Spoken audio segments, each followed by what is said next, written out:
Hey everyone, welcome back to the channel. So today I'm doing a video on the brand new game, DC Worlds Collide.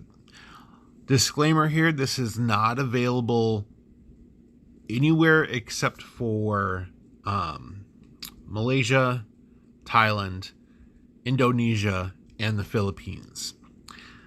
But this is DC's newest game that they are beta testing and have a soft launch for right now in those specific countries. I was able to download it via APK.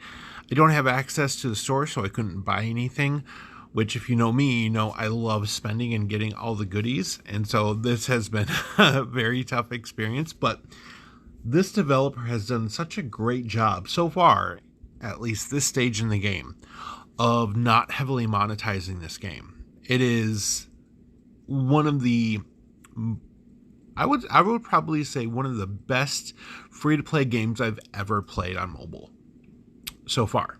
You know, things could always change. But what we have here is we have our DC superheroes, such as the Justice League, fighting off against their alternate versions from the Dakotaverse. And I believe this is the Crime Syndicate. So we have Owlman, we have Power Ring, we have, I believe it's Superwoman, Ultraman, and I'm trying to think of who the Flash character is. I forgot. But we have all of these characters that we're going to be fighting against, and it's a hero collector. You basically would just go ahead and collect a whole bunch of heroes. It's very similar to Marvel Strike Force. It's very similar to Star Wars Galaxy of Heroes in a lot of different ways. It is different from those a little bit. And I've been trying to get Wonder Woman for 4 days, and it has not happened. That's a really good pop-up for us. So that's one of the pop-ups. I would say I would totally spend $5 on that for these the super encrypted tokens. Those are the recruits that can give you the best kind of characters. So I would definitely buy that if I could, but I can't. So the best way to kind of show this to you is we're just going to go through some gameplay here, and let's see if we can go into Convergence. All right, so they are level 74, so it looks like we have Mr. Freeze. I'm not sure who that character is. I know it's part of the Batman family. Robin, Firestorm, and Harley Quinn. I know his name is Red something. I don't have that character yet, so I'm not sure who it is. So here you can see is my lineup. I am using Robin, Damian Wayne, because there's a couple of Robins in this game. Firestorm, Black Canary, Grodd, and Huntress. And we can kind of take a look and see what we're facing here, so we can see the other team. Take a look at their lineup. They have one tank in the front. The rest can go down pretty easy. Harley Quinn, she can do a heal. And you guys can see my team over here. So the front line is going to be the line that they're going to have to attack, unless they have abilities to attack the second line. And that's typically where you would put all your tanks, is that front line, because they can take the most amount of damage. As you guys are going to be able to see, I'm going to put this in fast forward. Down here, we have the order of our ultimate abilities. So this is where it gets really tricky and very strategic. The system is automatically going to fire these off in the order you select. So right now I have Grodd going first. I have Grodd going first because what his ult is going to do, it's going to be an AoE on the back line. It's also going to do a slow on that back line. So it's going to slow them up so they can't move that fast. And if they have any debuffs, he's going to add debuffs to them. Then I have Black Canary because she's going to do a team heal. Then I have Firestorm. He's going to do a random AoE on a couple of characters. Huntress, she is going to target the one character with the lowest HP, and Damian Wayne is going to attack a single target. So let's go ahead and play through this here. Starting off with my ult. As you can see, he's already put debuffs on the opponent.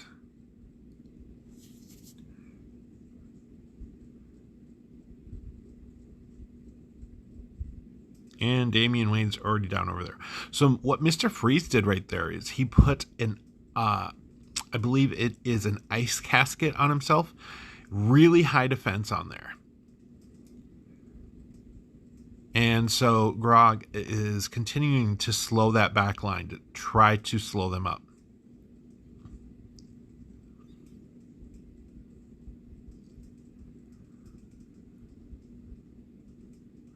All right, so we got a victory, and we got some necessary materials that we need to do some rank ups. And so that's typically how it's going to work. What I like so far in this game is there isn't just one setup that you have to use and you have to hope to get those characters, or you're going to have a really hard time.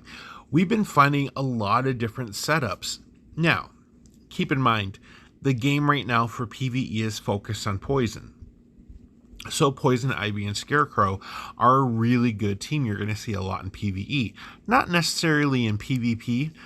Characters like Mr. Freeze and his Ice Casket is really good in PvP. But you're going to find a lot of different team setups that you can do that are going to be able to work out for you. And I really enjoy that. I think, when I think about playing Marvel Future Revolution, I think that one of the biggest problems that we have is everyone is an Iron Man.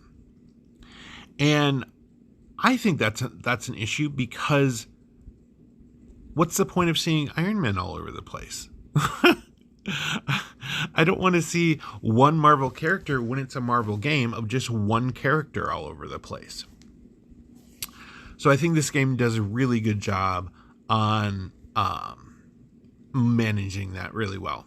Then we have right in the center here, we have something that is an auto drone. So it's an auto AFK resource collecting drone. For all the time that we're away from the game, it's collecting resources. So instead of replaying through previous levels, trying to get energy to do that, this game has a very interesting AFK feature where it just collects it for you. Now, if you don't have it and you need it, you probably are going to have to put the game down, because it's really one of the only ways to get needed resources to level up. Now, you can go into the multiverse and you can challenge new levels, but if you've already defeated them, you can't play them again. That is the big problem. But so I just want to talk about the content. So we have 4 different playable content right here. We have the Convergence Crisis, which I was showing you before, Evil Falls, which is a world boss stage, the War World, which is the PvP arena, and Elseworld. Elseworld is basically you go in with random characters and you go through levels and you go through it that way. Then over here we have Adventure Earth, and there's the Digital Universe, Exploration, Main Stages, Character Origins, and Character Trials. I just want to give them props on this right here. This is probably one of the most cinematic game modes I've ever seen in a game before. It's absolutely beautiful. I love what they're doing with this content right here. I think it looks just beautiful and amazing. And I wish I could show you, but I already played it. But basically what it is, it's a cinematic video. I would say probably about 30 seconds explaining the backstory of the characters, and you play, a couple of minions, and you get a couple of rewards for it. It's very simple, but I think it's such a really nice touch to the game. Character trials, you basically go in here and do trials for each character. pretty standard. You get rewards for it. Exploration. This one is actually pretty interesting. Exploration is you go into... Let me see if I can show this to you, because I don't think I've seen this very often.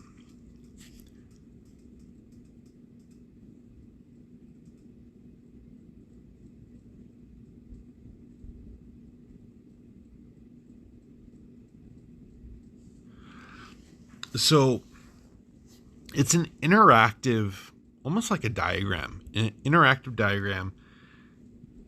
You talk to some people, but then like you put out fires with Mr. Freeze's gun. Oh, it wants me to pick that up.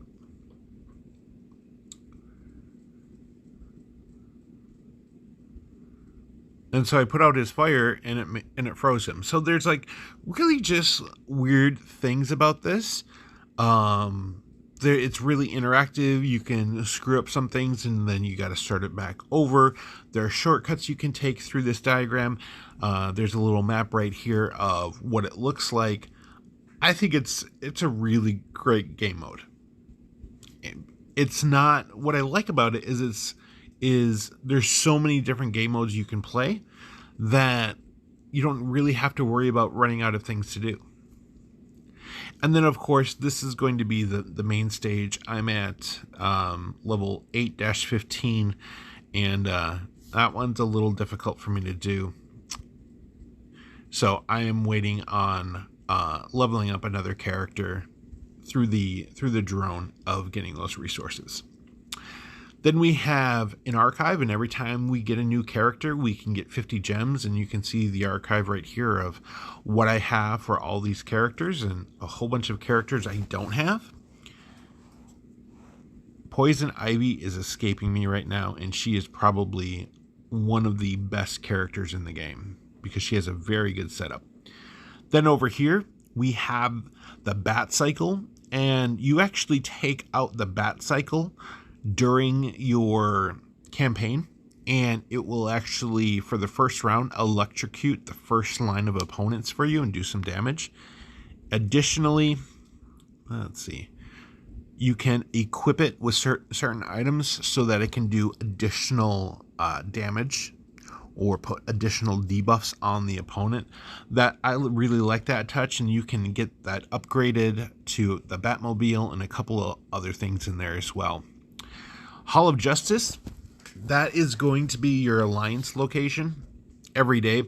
They ask you a question, and if you answer it correctly, you get 50 gems. This game gives out so many gems, and I'll show you what the gems are used for. We, of course, have the guild info, so if you see this and you want to play this game, come and join us in Themyscira. And then here we have our guild Mercenaries. So basically, everyone in the alliance can post their characters, and they can still use them. So it's not like you can't use your characters when you post them. And if they get hired so many times, you get rewards. Then we have the gallery Fragments. This is where you can actually go in and exchange some fragments, and I'll show you what that looks like. So every day you collect these through your dailies, and I'm sure any extras you can actually go ahead and swap with alliance mates. And the mother box, this is the main area where you do your recruits. So you can do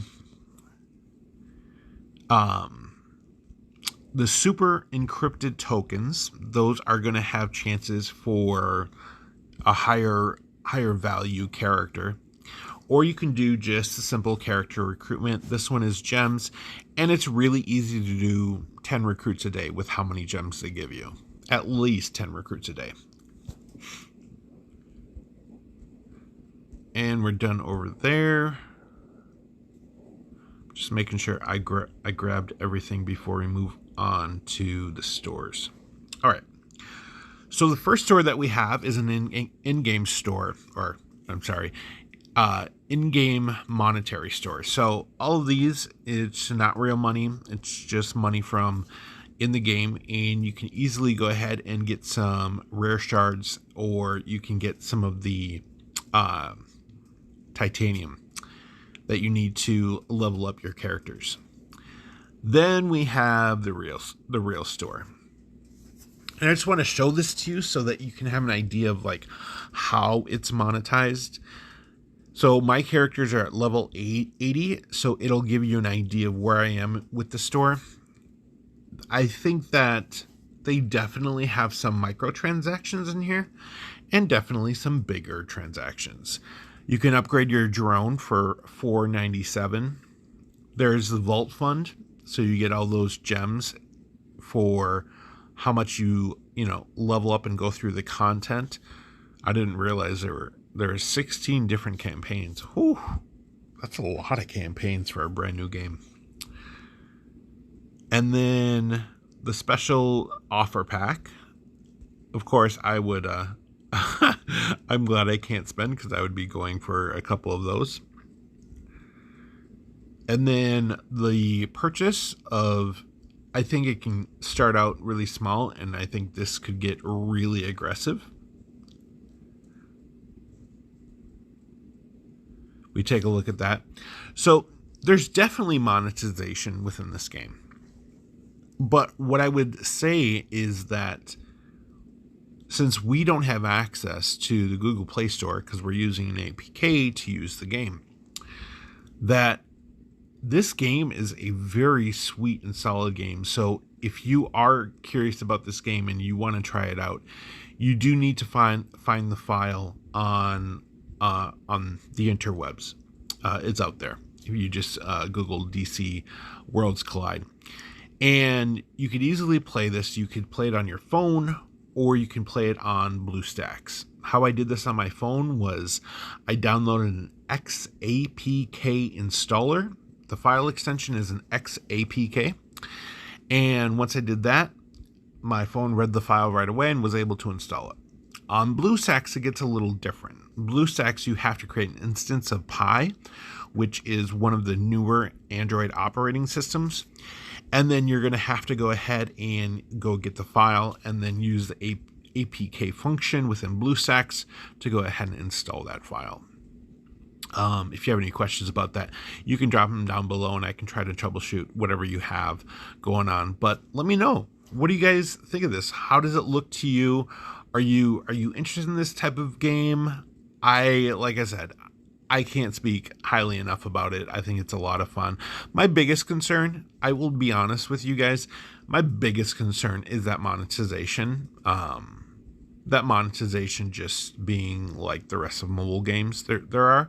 I'm really hoping it's not, but we'll see. But drop your comments down below. Click like, click subscribe. Thank you guys so much for watching. And the last thing is, I have a surprise coming up. I'm waiting for the formal announcement so I can actually announce to everyone. So stay tuned to that. But thank you so much for watching. Take care, and I will talk with you later.